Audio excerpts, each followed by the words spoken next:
Hi, I'm Erica Courier. Fishermen are known for coming up with new and creative ways to prepare seafood. I'd like to share two of my favorites, rosemary encrusted halibut and maple glazed salmon.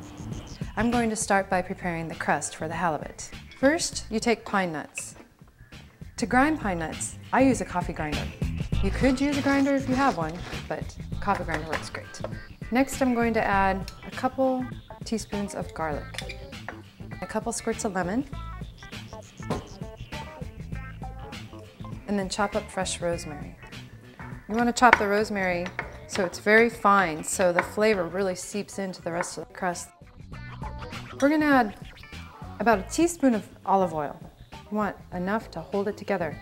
It's really important to spray your grill rack. So then you just coat the filet with the crust.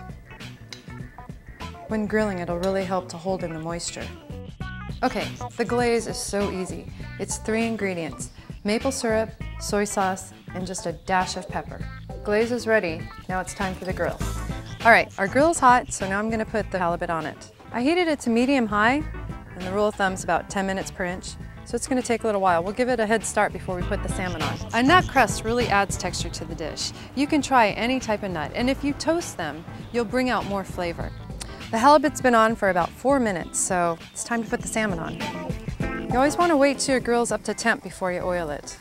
So I'm going to cook it flesh side down to sear it and grill mark the fish. I'm going to oil the skin side too, just to be sure it won't stick.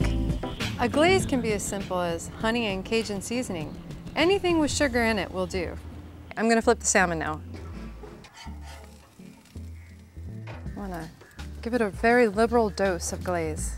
As the glaze cooks, it'll harden and create a nice thin crust over the filet, which will hold in the moisture and add to the flavor. So we're going to close it and give it a couple more minutes. Keep the heat on medium-high so that you can get a hard sugar shell.